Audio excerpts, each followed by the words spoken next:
وذرياته وأهل بيته وبارك وسلم تسليما كثيرا كثيرا.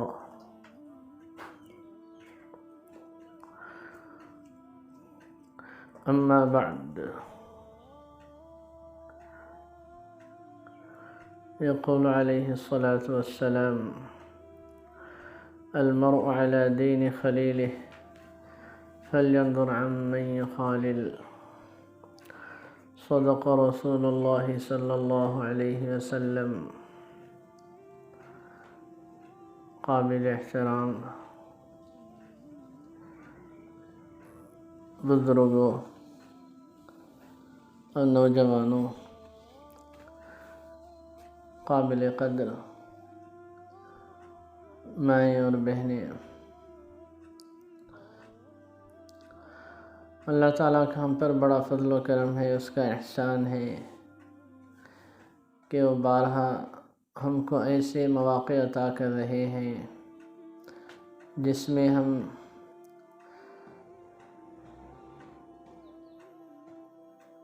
زندگی جینے کے لیے، زندگی میں جو ہم باتیں ہمیں معلوم ہونی چاہیے زندگی گزارنے کے لیے، زندگی کا طور طریقہ، صحیح باتیں، قرآن و حدیث کی باتیں اللہ تعالیٰ ہم کو اہل علم کے ذریعے، علماء کے ذریعے، اسکالرز کے ذریعے سنا رہے ہیں. یہ اللہ تعالیٰ کا ہم پر بڑا فضل ہے، اس کی توفیق ہے، اس کی طرف سے، اللہ کی طرف سے ہمارے لیے یہ بہت بڑی نعمت ہے جو اس طرح کی باتیں سننے کا ہم کو موقع مل جاتا ہے. اللہ رسول کی باتیں، قرآن و حدیث کی باتیں، اللہ والوں کی باتیں.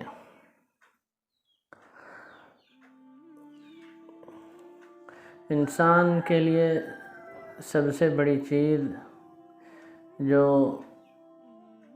انسان کو سدھارتی ہے، انسان کو انسان بناتی ہے، علم کے ساتھ ساتھ صحبت انسان کے لیے بہت ضروری ہے. اچھے لوگوں کی، ہم نیک لوگوں کی صحبت اٹھائیں گے تو انشاءاللہ اچھے بنیں گے، جیسی صحبت اٹھائیں گے ویسے بنیں گے. اچھے لوگوں کی صحبت میں رہیں گے، نیک لوگوں کی صحبت میں رہیں گے تو انشاءاللہ نیک بنیں گے.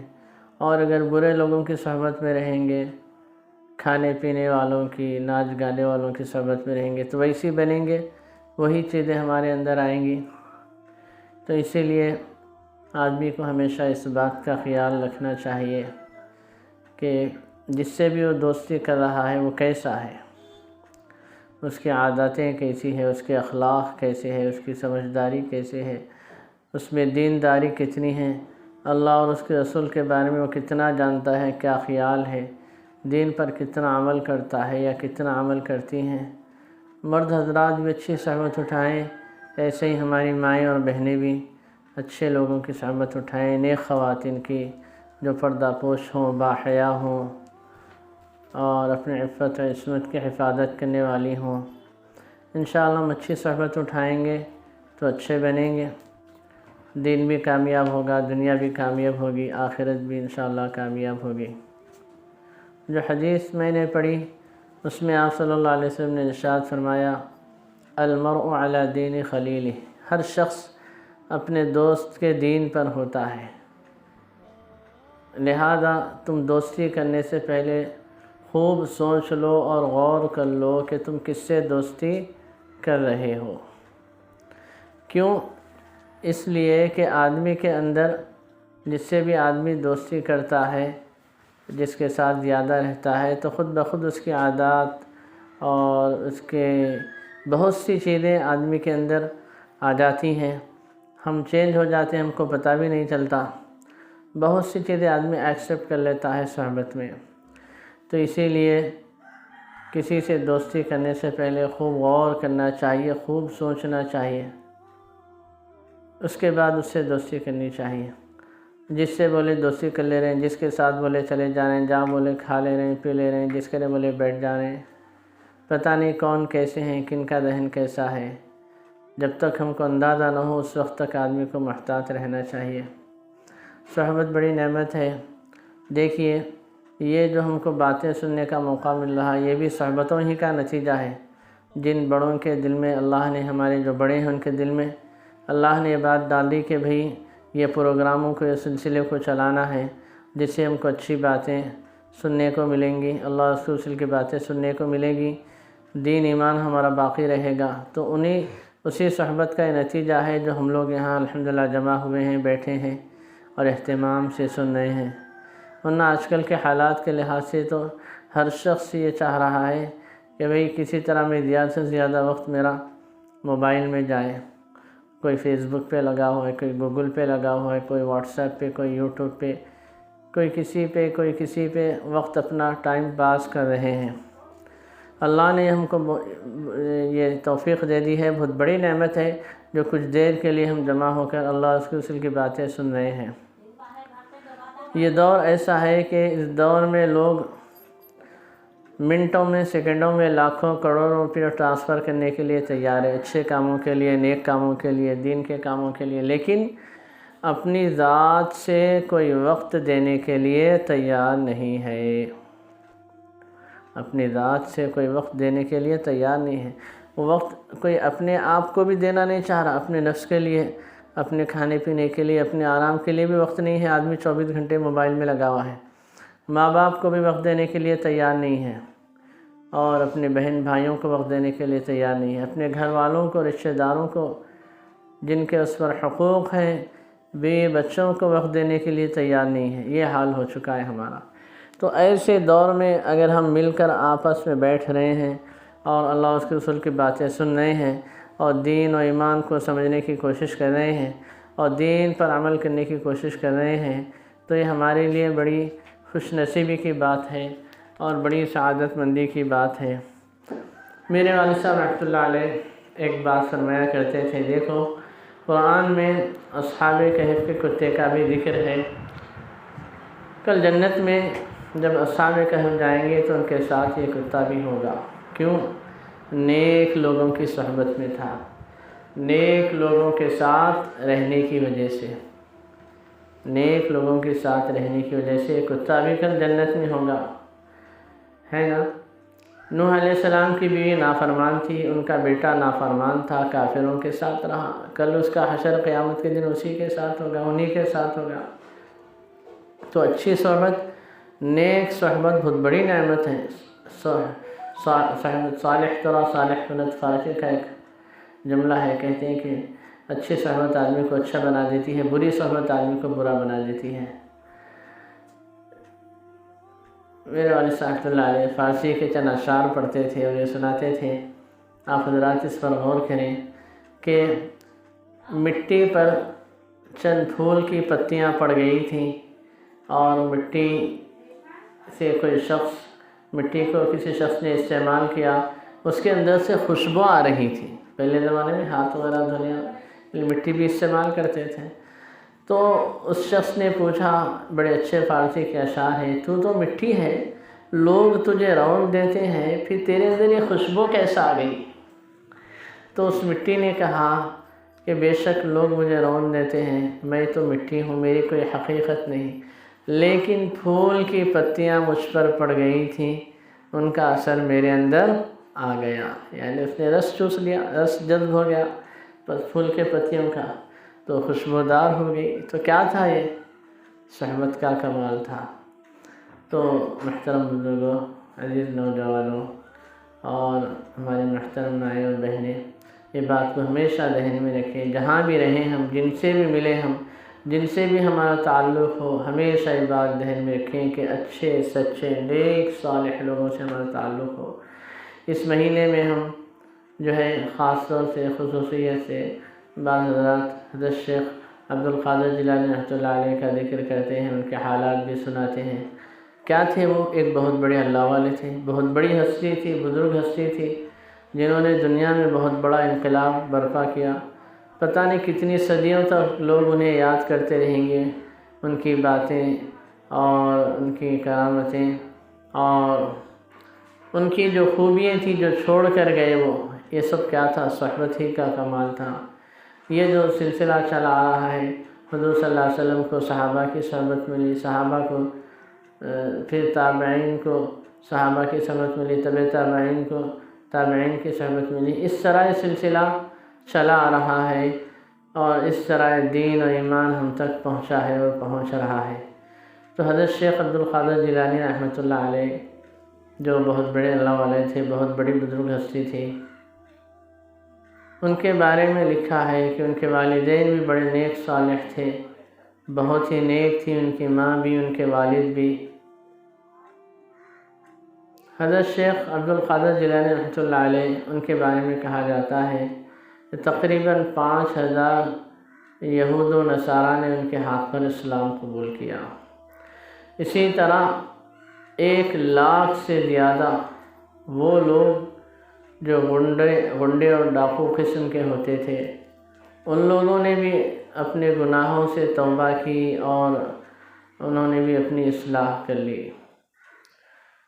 تو عرض کرنے کا مقصد یہ ہے کہ جتنے اللہ والے آئے ہیں اس بات کی تعلیم دیے ہیں کہ بھئی اچھی صحبت اٹھانا ہے، اچھی باتوں کو اپنانا ہے۔ اس طرح جو ہے سلسلہ چلتا ہے سینہ بسینہ، اور پھر یہ ساری چیزیں ہم تک پہنچتی ہیں۔ تو محترم بزرگوں اور محترم بھائی اور بہنیں، اچھی صحبت کو اختیار کریں، بری صحبت سے اپنے آپ کو بچائیں۔ اور حدیث میں ہے، حضور صلی اللہ علیہ وسلم سے پوچھا گیا کہ اللہ کے رسول صلی اللہ علیہ وسلم ہم کیسے لوگوں کی صحبت اختیار کریں، کن کے ساتھ رہیں؟ تو فرمایا کہ جنہیں دیکھ کر تمہیں آخرت کی یاد تازہ ہو اور جن کی گفتگو سے تمہارا علم بڑھے، ایسے لوگوں کی صحبت اختیار کرو۔ جن کی گفتگو سے تمہارا علم بڑھے، جن کو دیکھ کر آخرت کی یاد تازہ ہو، ایسے لوگوں کے آدمی کو صحبت اختیار کرنا چاہیے۔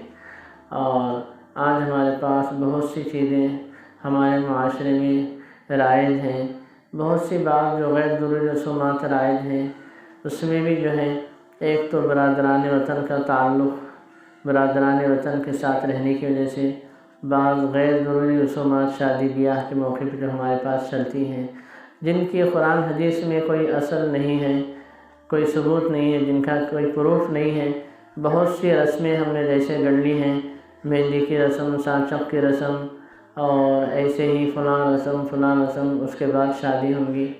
یہ سب جو ہے نا برادران وطن کے ساتھ رہنے کی وجہ سے ہمارے پاس بہت سی رسومات جڑ پکڑ لی ہیں، اور ایسے ہی بعض ایسی بھی ہمارے پاس رسومات ہیں، بلکہ اس کو بدعات کہنا چاہیے۔ ایسی باتیں، ایسی نئی باتیں، ایجادات جو ہم سے پہلے لوگوں میں نہیں تھیں۔ ہمارے جتنے بڑے گزرے ہیں اسلاف، حضور صلی اللہ علیہ وسلم کے بعد صحابہ کا جو دور ہے، تابعین کا دور، تابعین کا دور، اور اس کے بعد جتنے نیک لوگ آئے ہیں، ان میں وہ باتیں نہیں تھیں جو باتیں ہم نے اپنی طرف سے گڑھ لی ہیں، اپنی طرف سے ایجاد کر لی ہیں، جن کے قرآن و حدیث میں کوئی اثر نہیں ہے، جن کا کوئی ثبوت نہیں ہے، کوئی پروف نہیں ہے۔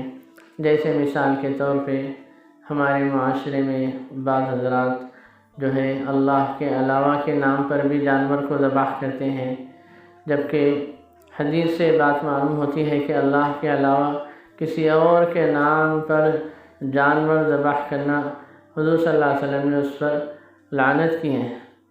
لعن النبی صلی اللہ علیہ وسلم من ذبح لغیر اللہ، جو اللہ کے علاوہ کسی اور کے نام پر، غیر اللہ کے نام پر کوئی جانور ذبح کرے تو اس پر حضور صلی اللہ علیہ وسلم نے لعنت فرمائی ہے۔ اب یہ ہے کہ ہم میں سے بہت سے حضرات جو ناواقف ہیں، ناواقفیت کی بنا پہ یہ کام کر لیتے ہیں۔ جیسے ہم لوگ 11ویں کے نام سے ایک رسم منا لیتے ہیں اور یہ سمجھتے ہیں کہ یہ اچھا کام ہے، ہم اس کو بظاہر اچھا کام سمجھتے ہیں۔ دیکھیے، کسی بھی کام کرنے کے لیے ہم کو ہمارے لیے دلیل ضروری ہے، اس کا ثبوت ہونا چاہیے، ہے نا؟ یا تو بات قرآن میں ہو یا حدیث میں ہو، یا اور بھی دلائل ہیں، اور بھی باتیں ہیں جن سے ہم کو ثبوت ملتا ہے، اور بھی دلائل ہیں جن کے ذریعے سے ہم کسی بات پر عمل کر سکتے ہیں۔ تو جو بات قرآن حدیث سے ثابت ہے یا اس کے اور جو ذرائع ہیں جن کے ذریعے ہم اس پر عمل کر سکتے ہیں تو پھر اس پر عمل کرنا چاہیے، لیکن ان چیزوں سے اس کا ثبوت نہیں ملتا ہے تو پھر ان باتوں پر ہم کو عمل نہیں کرنا چاہیے۔ تو یہ جو باتیں ہمارے معاشرے میں چل رہی ہیں، جیسے مثال کے طور پہ 11ویں کا مسئلہ ہے، یا اسی طرح اور بھی بعض رسومات ہیں، عرس کا مسئلہ ہے، یا اور بھی بعض رسومات ہیں، بہت سے ہم لوگوں نے اپنی طرف سے وہ کر لی ہے، خاص کر لیا ہے۔ اس کے بارے میں یہی ذہن میں رکھنا ہے کہ قرآن و حدیث میں اس کا کوئی ثبوت نہیں ہے۔ جن باتوں کا ثبوت ہے اس پر عمل کرنا ہے، اور جن باتوں کا ثبوت نہیں ہے اس پر عمل نہیں کرنا ہے۔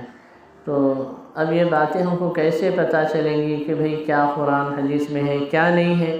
تو ہم جن سے تعلق رکھتے ہیں، جن علماء سے ہمارا تعلق ہے، جن کو ہم جانتے بھی ہیں، جن کو ہم مانتے بھی ہیں، جن پر ہم کو کانفیڈنس ہے، جن پر ہم بلیو کرتے ہیں، یقین کرتے ہیں، ان سے پوچھ لیں ہر کام کے کرنے سے نہیں کہ بھئی ہم یہ کام کرتے ہیں، اس طرح کرتے ہیں، کیا یہ صحیح ہے، کیا یہ کرنا چاہیے؟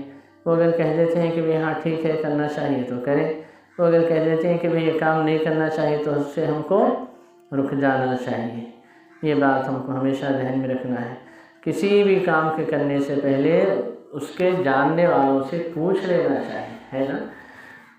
جیسے کوئی شخص بغیر ڈاکٹر سے پوچھے کوئی ٹیبلٹ، کیپسول، گولی نہیں کھاتا، معلوم ہے اگر کھا لیں گے تو کیا نقصان ہو سکتا ہے۔ اسی لیے ہم کیا کرتے، بغیر ڈاکٹر سے پوچھے کوئی دوا نہیں لیتے، بغیر حکیم سے پوچھے کوئی جڑی بوٹی کا استعمال نہیں کرتے، کوئی بھی نقصان ہو سکتا۔ ایسے ہی جو دین کے معاملے میں بہت سی باتیں ہیں جو ہم کو معلوم نہیں ہیں تو ہم کو جاننے والوں سے پوچھ لینا چاہیے، اور جب ہم کو یہ بات معلوم ہوگی کہ بھئی باتیں ایسی ہیں جن کا قرآن حدیث میں کوئی ثبوت نہیں ہے تو پھر ہم کو ان باتوں پر عمل نہیں کرنا چاہیے۔ اسے جو بہت سے رسومات ہیں۔ تو بہرحال میں صحبت کے متعلق عرض کر رہا تھا کہ صحبت بڑی نعمت ہے، اور ایسے ہی دین ایمان یہ بہت بڑی نعمت ہے، اس کا بھی ہم کو اندازہ نہیں ہو رہا ہے کتنی بڑی نعمت ہے۔ جس وقت یہ آنکھ بند ہوگی اس وقت ہم کو احساس ہوگا کہ یہ نمازیں، روزہ، نمازیں اور یہ جو ہم تلاوت کرتے ہیں، دعائیں کرتے ہیں، یا ہم نفلی روزے رکھتے ہیں، رمضان میں فرض روزے رکھتے ہیں، جتنے عبادات ہم کرتے ہیں، جتنی اطاعت ہم اللہ تعالیٰ کی جو اطاعت ہم کرتے ہیں، اس کی قدر، اس کی حقیقت کا اندازہ تو ابھی ہم کو دنیا میں نہیں ہو سکتا، آنکھ بند ہونے کے بعد ہی ہوگا کہ یہ ساری چیزیں کتنی بڑی نعمت ہیں۔ تو بہرحال مختصر باتیں ذہن میں رکھیں مختصراً کہ ہمیشہ اچھی صحبت ہم کو اٹھانا ہے، اور ہر بری صحبت سے بچنا ہے۔ ہر وہ شخص، ہر وہ مرد یا ہر وہ عورت جو خراب باتیں کرے، گندی باتیں کرے، گندے راستے دکھائے یا غیر ضروری باتیں کرے، ان سے ہم کو بچنا ہے۔ اچھی صحبت آدمی کو اچھا بناتی ہے، بری صحبت آدمی کو برا بناتی ہے۔ لوگوں نے ہر دور میں علم کے حاصل کرنے کے لیے بڑی بڑی قربانیاں دی، صحیح باتوں کے معلوم کرنے کے لیے بڑی بڑی قربانیاں دی، اور یاد رکھیے علم کے حاصل کرنے میں، تحصیل علم میں ماں باپ کا بڑا کردار ہوتا ہے، اولاد کو نیک صالح بنانے میں۔ لوگوں نے ہر دور میں بڑی بڑی قربانیاں دی، جس کی وجہ سے آج یہ علم ہم تک پہنچا ہے، پہنچ رہا ہے، اور قیامت تک یہ سلسلہ چلے گا۔ اس سلسلے میں ایک بڑی اچھی بات یاد آ رہی ہے مجھے، اس سے آپ اندازہ لگائیے کہ ہر دور میں لوگوں نے کس طرح علم کے لیے قربانیاں دی، ہر دور میں لوگوں نے کس طرح علم کے لیے قربانی دی، علم حاصل کرنے کے لیے، صحیح باتوں کو معلوم کرنے کے لیے، علم کو پھیلانے کے لیے۔ ایک واقعہ میں آپ کو سناتا ہوں، اس سے آپ اندازہ لگائیے کہ لوگوں نے کیسی کیسی قربانیاں دی۔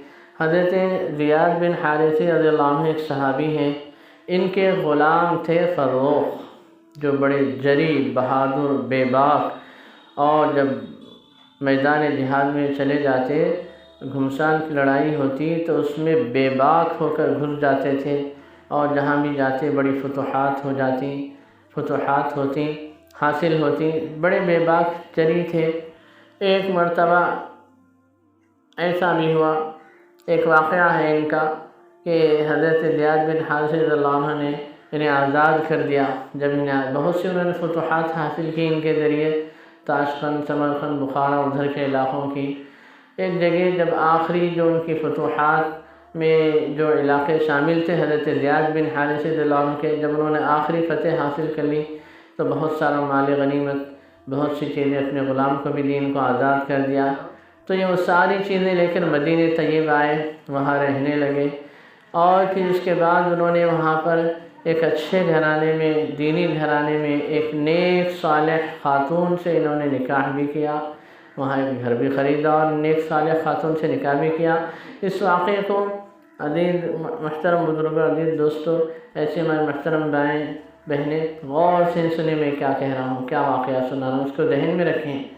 تو جب وہ آئے مدینہ طیبہ، ڈھیر ساری جو چیزیں ان کے پاس تھی، بہت سی اشرفیاں جو چیزیں ان کو ملی تھیں، مال غنیمت سے، فتوحات سے، مکان بھی لیے، ایک نیک صالح لڑکی سے انہوں نے نکاح کیا۔ پھر نکاح کے بعد چند مہینے گزرے تھے، پھر مجاہدین کے قافلے آ رہے تھے، جا رہے تھے، پھر ان یہ جذبہ شہادت، ان کے اندر شہادت کا ایک جذبہ بھی تھا، اور اس زمانے میں مدینہ طیبہ میں قافلے مجاہدین کے آتے جاتے رہتے تھے۔ تو پھر ایک مرتبہ ایسا ہوا کہ ان کو اس بات کی اطلاع ہوئی کہ بھئی پھر اللہ کے راستے میں نکلنا ہے اور جہاد میں جانا ہے۔ اب نئی نئی شادی ہوئی ہے، چند ماہ ہوئے ہیں شادی ہو کر، یہ اپنی بیوی سے کہتے ہیں کہ دیکھو پھر مجھے اللہ کے راستے میں شاید جانا پڑے گا، کیا خیال ہے بتاؤ۔ اب بیوی سے مشورہ کر رہے ہیں کہ میں اللہ کے راستے میں جانا چاہتا ہوں، تو وہ بھی بڑی نیک خاتون تھی، بڑی سمجھدار تھی۔ اس خاتون نے کہا ٹھیک ہے، آپ اللہ کے راستے میں جائیے، اللہ تعالیٰ ہمیں ضائع نہیں کرے گا، لیکن آپ یہ بتائیے کہ یہ بچہ جو میرے پیٹ میں ہے، اس کے بارے میں آپ نے کیا سوچا ہے؟ تو انہوں نے، ان کے پاس اس وقت غالباً 40,000 اشرفیاں تھیں، جو آج کے میں سمجھتا ہوں تقریباً 37 یا 40 لاکھ ہوتے ہیں۔ انہوں نے وہ اشرفیاں اپنی بیوی کو دے دیں اور کہا کہ عزیز جان، یہ امانت ہے، تم اپنے پاس رکھو اور اس کو وقتاً فوقتاً ان اشرفیوں کو خرچ کرتے رہو، اس سے اپنی ضروریات پوری کرتے رہو۔ انشاءاللہ میں جلدی لوٹ جاؤں گا، لوٹ کر آ جاؤں گا، اور اگر میں شہید ہو گیا تو تم صبر کرنا، ہمت سے رہنا۔ یہ نصیحت کی اور چلے گئے۔ اتنے سال ہو گئے، اتنا بڑا عرصہ ہو گیا، تقریباً 30 سال ہو گئے۔ کتنے سال ہو گئے؟ یہ اللہ کے راستے میں چلے گئے، 30 سال تک اپنے گھر نہیں لوٹے۔ اب یہ ہمیشہ جاتی مدینہ طیبہ کے راستے پہ، جہاں سے قافلے آتے تھے مجاہدین کے، وہاں جا کے معلوم کرتی کہ بھئی کیا حال ہے فروخت کا، تو کوئی پتہ ہی نہیں چلتا، کوئی بولتے شہید ہو گئے، کوئی بولتے کہیں دور دراز علاقوں میں ہے، ابھی میدان جہاد میں ہے، کوئی کچھ بولتے، کوئی بولتے نہیں تو شہید ہو گئے۔ اب بہرحال یہ ہمت نہیں ہاری، ہمیشہ معلومات حاصل کرتے رہتی۔ ایک دن ایسا واقعہ ہوا کہ آدھی رات کو ایک شخص اچانک ان کے گھر میں آیا۔ یہ کون تھے؟ یہ فروخت تھے۔ 30 سال کے بعد یہ اپنے گھر لوٹے۔ مدینہ طیبہ جب لوٹے تو دیکھ رہے ہیں تو سارے مکانات کا نقشہ بدل گیا، گھر بن گئے، تعمیر ہو گئے۔ اپنا گھر بڑی مشکل سے ڈھونڈ کے جب مکان میں داخل ہوئے تو فوری ایک نوجوان سے آمنا سامنا ہوا، مٹ بھیڑ ہوئی۔ جیسے ہی داخل ہو گئے گھر میں، آدھی رات کو دروازہ پہچان لیا اپنا، تو نوجوان سے ٹکرا گئے۔ اس نے کہا تم کون ہو؟ کیسے میرے گھر میں بغیر اجازت کے داخل ہو گئے ہیں؟ کیسے داخل ہو گئے؟ اس نے کہا تم کون ہو؟ تم کہاں سے آ گئے ہو میرے گھر میں؟ خیر ماں سنی، باپ بیٹے کی گفتگو سن لی اور کہا کہ بیٹے دیکھو یہ تمہارے باپ فروخت ہیں جو اللہ کے راستے میں چلے گئے تھے 30 سال پہلے، آج لوٹ کر آئے ہیں۔ خیر بہرحال یہ بات چیت ہوئی۔ اس کے بعد فجر کی نماز کا وقت ہو رہا تھا، تو ان کے جو بیٹے تھے وہ پیدا ہوئے تھے، ان کا نام تھا ربیعہ، ان کا نام تھا امام ربیعۃ الرائے۔ تو یہ ان کے بیٹے ہیں، اور ماں نے جب یہ کہہ دیا کہ تمہارے باپ ہیں، 2-4 باتیں ہوئی، وہ نماز کو چلے گئے فجر کی اذان سے پہلے، اور مسجد نبوی میں ان کا درس ہوتا تھا، تو نماز سے پہلے تو مسجد نبوی چلے گئے۔ جب اذان کا وقت ہو گیا تو کچھ دیر کے لیے میاں بیوی باتیں کرتے بیٹھے، آپس میں ڈھیر ساری باتیں کرنا ہے۔ بہرحال 30 سال نہیں تھے، پھر یہ بھی گئے۔ جانے تک فروخت جو تھے ان کے باپ مسجد نبوی نماز پڑھنے کے لیے گئے، تو نماز ہو چکی تھی، انہوں نے نماز پڑھ لی۔ اس کے بعد دیکھا کہ ایک بہت بڑا مجمع ہے، اور ایک شیخ ہیں جو درس دے رہے ہیں، کچھ پڑھا رہے ہیں، حدیث کا درس دے رہے ہیں، بہت سے بڑے بڑے علماء بیٹھے ہیں اور بہت سے علماء شیوخ بڑی بڑی ہستیاں نظر آ رہی ہیں اور ان کی شیخ کی باتیں نوٹ کر رہی ہیں۔ بڑا عجیب منظر انہوں نے دیکھا کہ کوئی بہت بڑی ہستی ہے جو درس دے رہی ہے، ان کے بہت سے بڑے بڑے شاگرد ہیں۔ بڑا عجیب منظر انہوں نے دیکھا۔ اس کے بعد جب آگے بڑھے تو کسی سے پوچھا کہ بھئی یہ کون شیخ ہیں، یہ کون شیخ ہیں؟ تو جن صاحب سے انہوں نے پوچھا، انہوں نے کہا کہ آپ نہیں جانتے؟ ارے یہ فروخ کے بیٹے ہیں، امام ربیعہ، اپنے وقت کے بہت بڑے امام ہیں، امام مالک، اور بہت سی بڑی بڑی ہستی ہیں، ان کے شاگرد ہیں، یہ ہیں امام ربیعہ، تو یہ فروخ کے بیٹے ہیں۔ اور کہنے والے نے کہا کہ ان کے والد آج سے کئی سال پہلے میدان جہاد میں گئے تھے، میدان جنگ جہاد کے لیے گئے تھے اور ابھی تک ان کا کوئی پتہ نہیں ہے۔ جیسے ہی یہ سنے آنکھ میں ان کے آنسو آ گئے، اور لوگوں سے بھی انہوں نے پوچھا تو لوگوں نے کہا کہ بھئی آپ جانتے نہیں، آپ یہاں کے رہنے والے نہیں ہو؟ تو انہوں نے کہا ہاں میں یہیں کا رہنے والا ہوں، لیکن کل ہی آیا ہوں کافی عرصے کے بعد۔ خیر اس طرح دو تین لوگوں سے پوچھا، دو تین لوگوں نے عجیب اس طرح کی کچھ باتیں کی۔ پھر ایک صاحب نے تفصیل یہ بتلا دی جو میں نے بھی عرض کی کہ یہ فروخ کے بیٹے ہیں۔ تو جب یہ سنے کہ میرا ہی بیٹا ہے تو آنکھوں میں آنسو آئے۔ انہی آنسوؤں سے اپنے گھر آئے۔ جیسے ہی بیوی نے دیکھا تو پوچھا کیا بات ہے، سب بخیر ہے، سب ٹھیک ہے؟ انہوں نے کہا ہاں سب ٹھیک ہے۔ اور اس کے بعد آئے، بیٹھے، اپنی بیوی سے بات چیت کرنے لگے۔ کرتے کرتے انہوں نے کہا کہ دیکھو میں تمہیں ایک رقم دے کر گیا تھا، اس میں سے کتنا خرچ ہوا کیا ہے؟ اور انہوں نے کچھ اور رقم لائی تھی، وہ بھی ساتھ میں دے دی تھی ان کو آنے کے بعد۔ تو کہا تھا کہ دیکھو جو میں نے رقم دی ہے اس کے ساتھ رکھو، پھر ہم بات کریں گے۔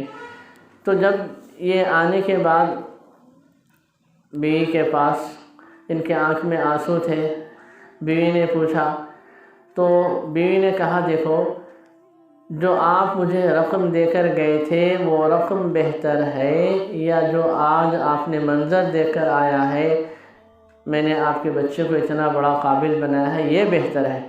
انہوں نے کہا کہ ایسی کئی رقم قربان، تم نے تو مجھ پر امت پر بڑا احسان کیا۔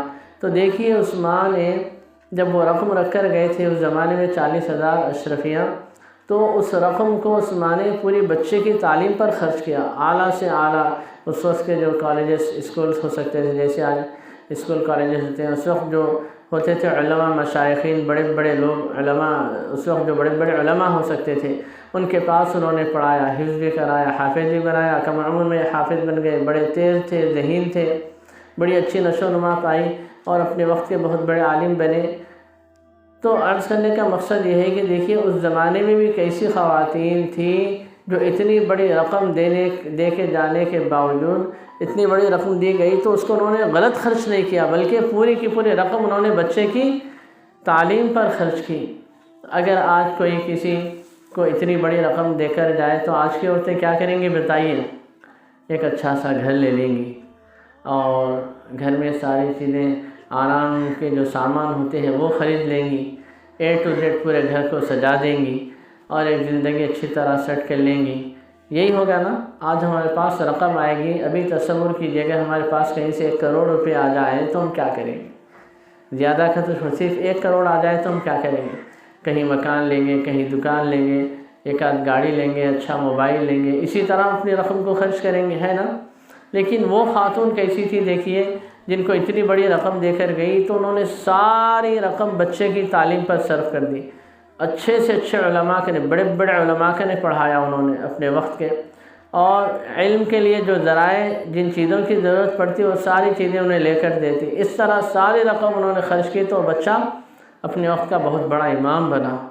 تو محترم خواتین، آپ سے عرض کرنا یہ ہے کہ اپنی بچوں کی تعلیم و تربیت کی آپ ذمہ دار ہیں۔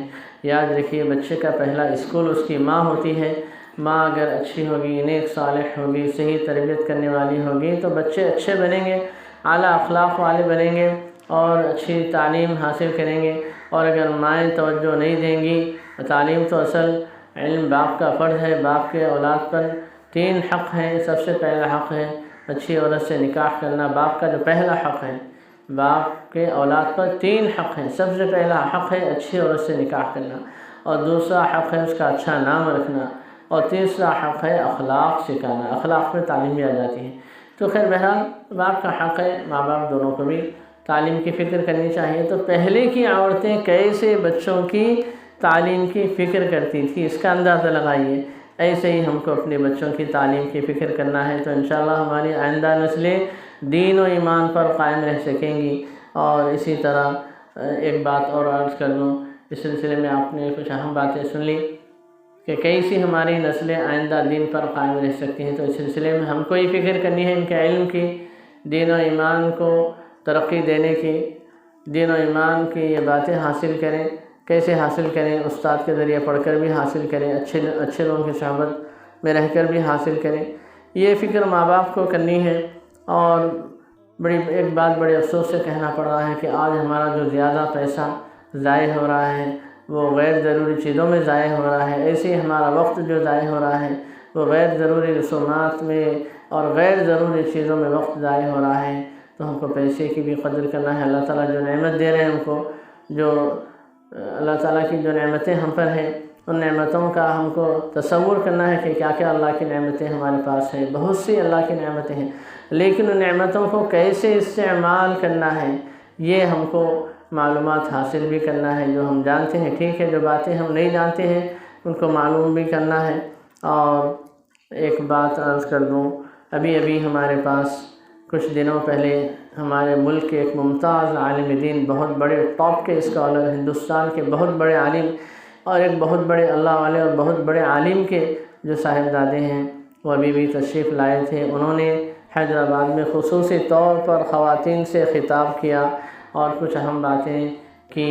اس میں جو باتیں انہوں نے جن باتوں پر زور دیا ہے، چند باتیں جو انہوں نے بڑی اہم کہی ہیں ہمارے معاشرے کے لحاظ سے۔ ایک بات تو انہوں نے یہ کہی کہ بھئی دیکھیے، جتنی یہاں پہ رسومات ہو رہی ہیں شادی بیاہ کے موقع پہ اور بھی بعض تقاریب ہو رہی ہیں، ایسی ہیں جو بہت سی غیر شرعی رسومات ہیں، غیر شرعی تقاریب ہیں، جس پر ہمارا پیسہ بھی ضائع ہو رہا ہے، ہمارا وقت بھی، جس میں ہمارا پیسہ بھی ضائع ہو رہا ہے اور وقت بھی ضائع ہو رہا ہے، جس میں ہمارا پیسہ بھی ضائع ہو رہا ہے اور وقت بھی ضائع ہو رہا ہے۔ آج کے مسلمان دو چیزوں میں اپنا پیسہ بہت زیادہ ضائع کر رہے ہیں، اب تک بھی بہت زیادہ ضائع کیا ہے اور اب بھی کر رہے ہیں۔ ایک تو یہ کہ کنسٹرکشن میں، تعمیرات میں مسلمانوں نے اپنا بہت بڑا سرمایہ ضائع کیا ہے اور اب بھی ضائع کر رہے ہیں۔ جیسے ضرورت کے حد تک خرچ کرنا چاہیے وہ مزاج ہمارا نہیں ہے، بلکہ ہم ضرورت سے زیادہ خرچ کر رہے ہیں، کنسٹرکشن کے معاملے میں بھی اور شادی بیاہ وغیرہ کی تقاریب کے معاملے میں بھی، شادی بیاہ کی تقریبوں کے سلسلے میں بھی۔ تو اس سلسلے میں ہم کو غور کرنے کی ضروری ہے۔ غیر ضروری، غیر شرعی رسومات سے ہم کو پرہیز کرنا ہے، اور ایسی دعوتوں سے بھی پرہیز کرنا ہے جن میں بے حیائی کا ماحول ہوتا ہے، عورتوں مردوں کا اختلاط ہوتا ہے، گوشے پردے کا اہتمام نہیں ہوتا۔ ایسی دعوتوں سے بھی ہم کو پرہیز کرنا ہے، اس لیے کہ اگر ہم ایسی دعوتوں سے پرہیز نہیں کریں گے تو پتہ نہیں کب کس وقت ہمارے دین کے ایمان کے لالے پڑ جائیں گے اور خدا نخواستہ ہم سے ہمارا دین نکل جائے گا یا ایمان نکل جائے گا، بول نہیں سکتے کیا حالات پیش آئیں گے۔ تو اسی لیے ہم کو ہمیشہ حیا کا خیال رکھنا ہے، اپنے عصمت کی حفاظت کرنی ہے۔ محترم ماؤں بہنوں سے، ہماری محترم خواتین سے میں عرض کرنا چاہوں گا کہ عورت کو ہمیشہ شرم و حیا کا خیال رکھنا چاہیے، اپنی عفت و عصمت کی حفاظت کرنی چاہیے۔ اس لیے میں کہہ رہا ہوں، ایک واقعہ یاد آ رہا ہے مجھے۔ دیکھیے، تقریبات کے سلسلے میں بات چلی اور اسی سلسلے ایک واقعہ مجھے یاد آ رہا ہے کہ میں سمجھتا ہوں آج سے تقریباً یہ 15 سے 20 سال کے آس پاس کا واقعہ ہے کہ ایک شادی کی تقریب چل رہی تھی۔ تو پہلے تو یہ ہوتا تھا کہ ویڈیو کیسٹیں بنتی تھیں، جو ویڈیو لیا جاتا تھا شادیوں میں، تقاریب میں، کسی بھی پروگرام میں، اس کی ویڈیو کیسٹ بنتی تھی اور سب لوگ دیکھتے تھے۔ تو ایسے ایک واقعہ ہوا ہے سلسلے میں، اس لیے میں کہہ رہا ہوں کہ ہمارے دین و ایمان کا کیا ہو جائے گا، اور جو حیادار خواتین ہیں، جو باحجاب خواتین ہیں، جو پردے کا اہتمام کرنے والی ہیں، ان کے ساتھ کب کیا کیسے ہو سکتا ہے وہ اس واقعے کے ذریعے سمجھیں۔ تو 15-20 سال کے آس پاس کی بات ہے جو واقعہ پیش آیا کہ ایک نیک خاتون، اچھی پردہ پوش خاتون، جو پردے کا اہتمام کرنے والی، برقعے کا اہتمام کرنے، اپنی حیا کی عفت کی حفاظت کرنے والی خاتون ایک مرتبہ ایک دعوت میں چلی گئیں۔ جب دعوت میں گئیں تو کیا ہوا سنیے اس کے ساتھ۔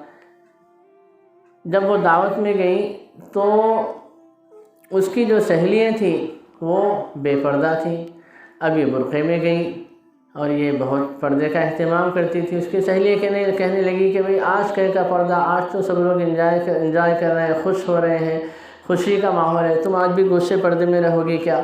ارے نکالو برقعہ، پھینکو، رکھو، پھر پہن لینا بعد میں۔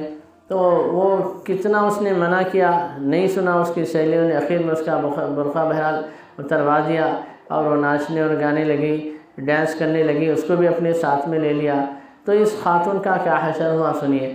سعودی میں، غالباً سعودی یا عرب کسی عرب ملک کا واقعہ ہے، وہاں پر اس کا شوہر چند دوستوں کے ساتھ رہتا تھا، ایک ہی کمرے میں کئی دوست رہتے تھے، کھاتے پکاتے تھے، سب رہتے تھے۔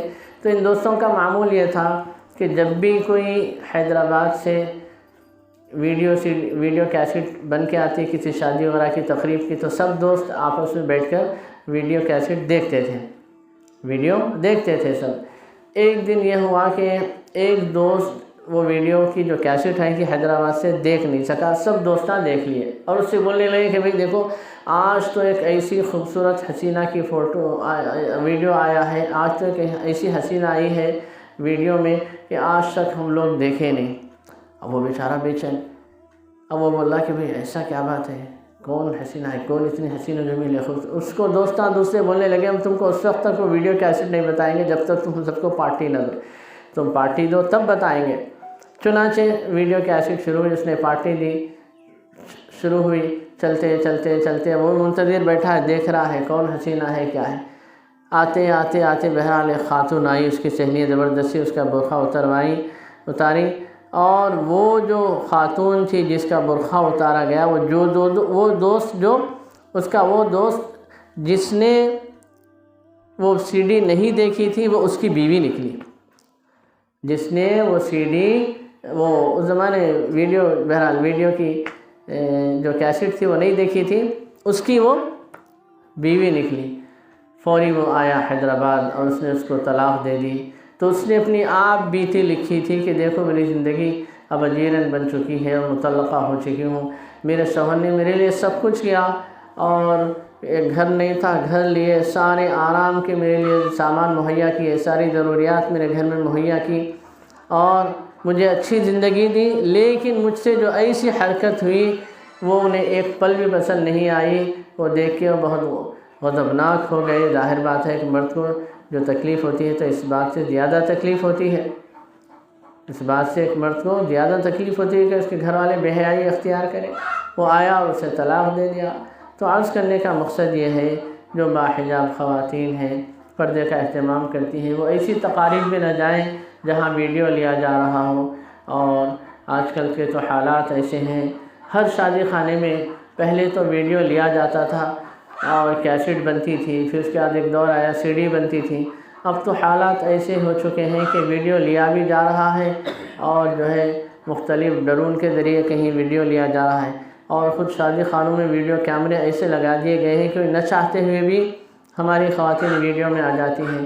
تو اسی لیے بہت محتاط رہنے کی ضرورت ہے۔ اب ظاہر بات ہے اب جب وہ ویڈیو میں آ جاتی ہیں تو سب لوگ دیکھتے ہیں، دلہن والے بھی دیکھتے ہیں، دولہے والے بھی دیکھتے ہیں، اور دولہے کے دوستان بھی دیکھتے ہیں، ظاہر بات ہے شادی خانے کے لوگ بھی دیکھتے ہیں۔ اور ایسے کئی واقعات اس سے پہلے ہو چکے ہیں کہ ویڈیوز میں دیکھ کر لوگوں نے رشتوں کے لیے، پیامات کے لیے لڑکیوں کو ویڈیوز کے ذریعے بھی تلاشا، ویڈیو میں دیکھ کر کہ یہ فلاں ہے، ان کو رشتہ دو، ان کو جو ہے نکاح کا پیغام دینا چاہیے، یہ اچھی ہیں، یہ ایسی ہیں، یہ ایسی ہیں۔ تو اس طرح کے واقعات ہوئے ہیں۔ اسی لیے اب تو ایسے دور میں ہم چل رہے ہیں، ایسے حالات سے ہم گزر رہے ہیں کہ اتنی ضرورت نہیں ہے اتنا سب کچھ کیسٹ وغیرہ بننے کی۔ اب تو منٹوں میں، سیکنڈوں میں واٹس ایپ کے ذریعے ہماری فوٹویں آپس میں شیئر ہو جاتی ہیں۔ تو اس سے ہم کو بچنا ہے، ایسی تقاریب سے ہم کو احتیاط کرنا ہے جس سے بے حیائی کا ماحول ہو، بے پردگی کا ماحول ہو اور ناچ گانے کا ماحول ہو۔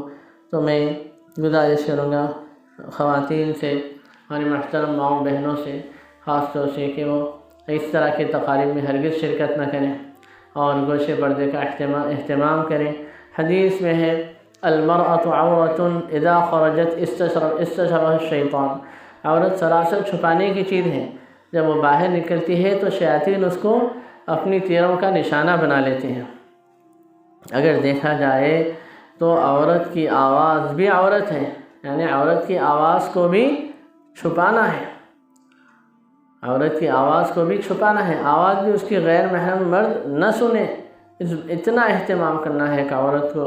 میرے والد صاحب اللہ علیہ ایک مثال دیا کرتے تھے، فرماتے تھے کہ دیکھو ہم بازار سے گوشت لاتے ہیں اور نوٹ لاتے ہیں تو چھپا کے لاتے ہیں۔ کیسے لاتے ہیں؟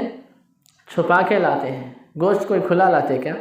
نوٹاں کھلے لاتے، بینک سے آتے خود گٹیاں، کیوں اس لیے کھلے نہیں لاتے بھائی نوٹ ہے کوئی دیکھ کے چھین لے گا۔ گوشت اس لیے نہیں لاتے کھلا، چیل کوا اڑا لے گا، ہے نا، یا کوئی جانور لے لے گا، تو اسی لیے ہم کیا کرتے، چھپا کے لاتے ہیں۔ جبکہ نوٹ بھی بے جان ہے اور گوشت بھی بے جان ہے، خود سے نہ نوٹ اڑ کے کسی کے پاس جا سکتی ہے، نہ نوٹوں کی گٹی اڑ کے کسی کے پاس جا سکتی ہے، نہ ہی گوشت کسی کے پاس جا سکتا ہے۔ نہ نوٹ میں جان ہے نہ گوشت میں جان ہے، لیکن عورت کو اللہ نے جاندار بنایا ہے، سمجھدار ہے، وہ خود سے کسی کی طرف مائل بھی ہو سکتی ہے، جا بھی سکتی ہے، تو کیسے ہم اس کو بے پردہ چھوڑ رہے ہیں؟ کتنی بری بات ہے، کتنے گناہ کی بات ہے۔ اس شخص کے بارے میں میرے والد صاحب اللہ علیہ بڑی سختی سے یہ بات فرماتے تھے کہ دیوس ہے وہ شخص جس کو اس بات کا، حدیث میں دیوس کہا گیا، جس کو اس بات کا پتہ نہیں ہے کہ اس کے گھر میں کون آتا ہے اور کون جاتا ہے۔ دیوس کہا گیا حدیث میں اس شخص کو۔ وہ جنت کی خوشبو جو 500 میل سے جنت میں خوشبو آتی ہوگی، وہ خوشبو بھی نہیں سونگھ سکے گا دیوس۔ دیوس کس کو کہتے ہیں؟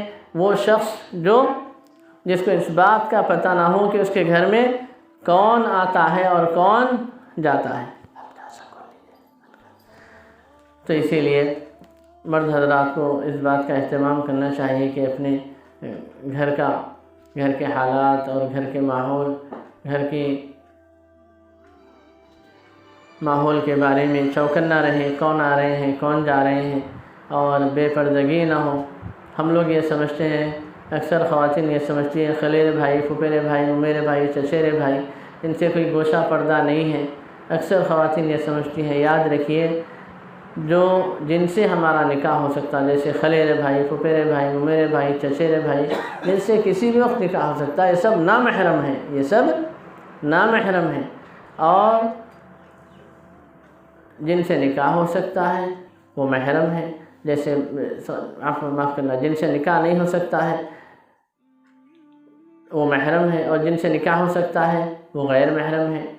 جن سے نکاح ہو سکتا ہے وہ غیر محرم ہے، تو غیر محرم سے کبھی بھی نکاح ہو سکتا، جیسے چچیرے بھائی، پھپھیرے بھائی، میں نے کہا میرے بھائی، یہ سب جو ہے غیر محرم ہے، ان سے کسی بھی وقت نکاح ہو سکتا ہے۔ اور جن سے نکاح نہیں ہو سکتا ہے وہ محرم ہے، کون ہے؟ جیسے باپ ہے، بیٹا ہے، بھائی ہے نا، شوہر ہے، تو یہ سب محرم ہے۔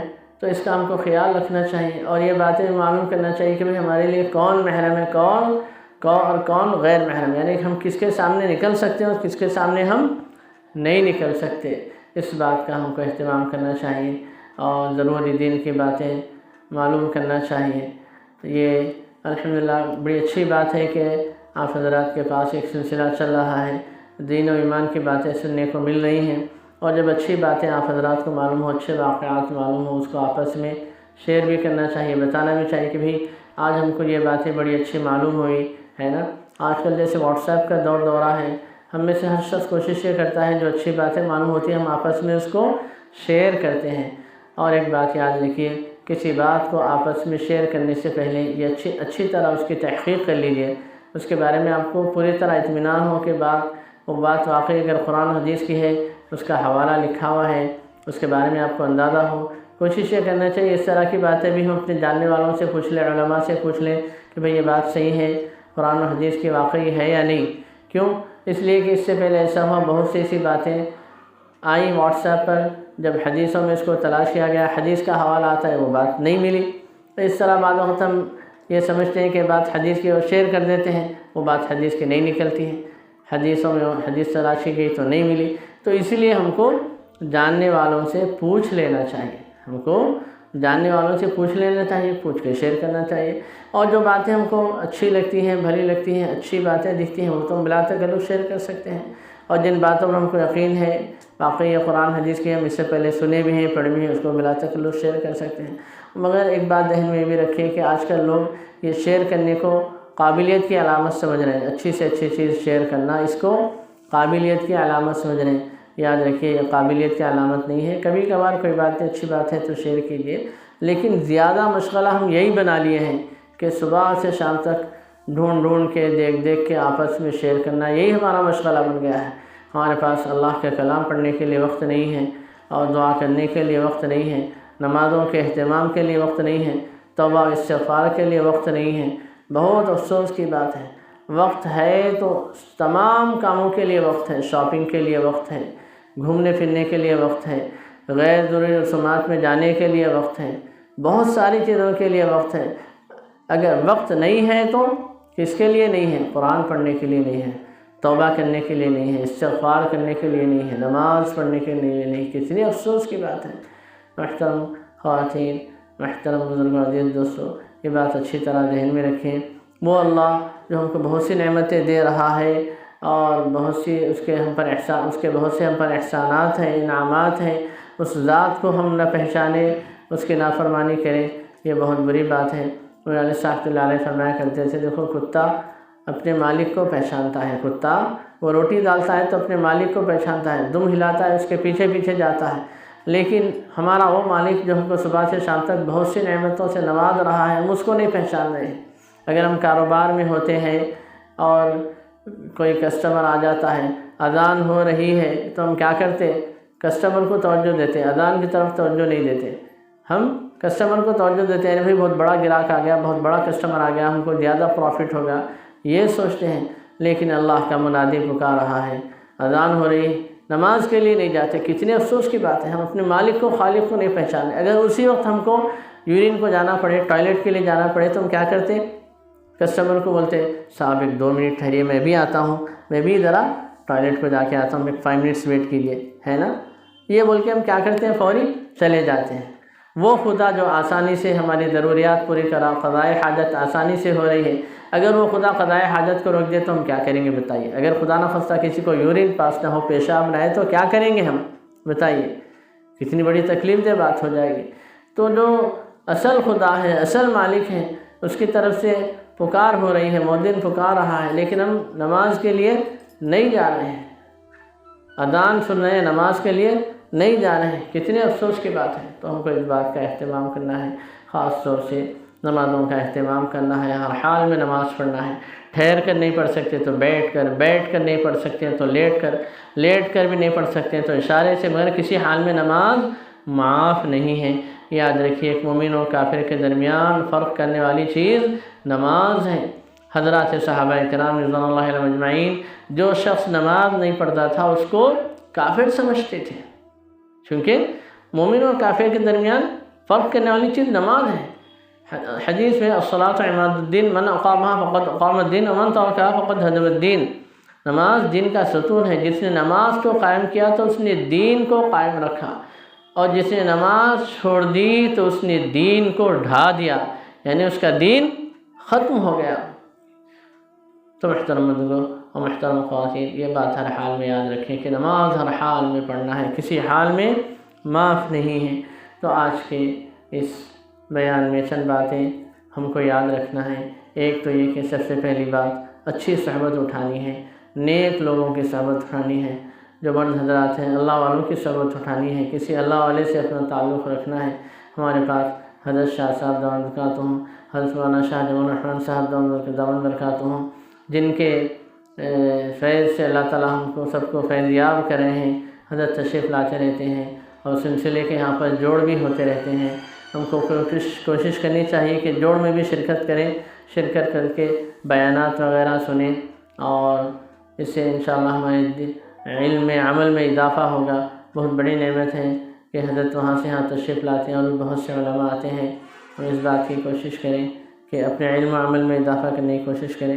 تو جو باتیں آج کہی گئی ہیں، ان میں چند باتیں ذہن میں رکھیں۔ ایک تو یہ کہ صحبت اچھی اٹھانی ہے، اور دوسرے یہ کہ اپنے بچوں کی تعلیم کے سلسلے میں ہم کو ہمیشہ فکر کرنی ہے اور ان کو اعلیٰ سے اعلیٰ جیسے ہم دنیا کی تعلیم دلاتے ہیں اسی دین کی تعلیم بھی دلانی ہے، اور اسی طرح بیجا رسومات میں شرکت کرنے سے ہم کو بچنا ہے، غیر ضروری رسومات میں ہم کو جانا نہیں ہے، اور اسی طرح پردے کا خواتین کو اہتمام کرنا ہے۔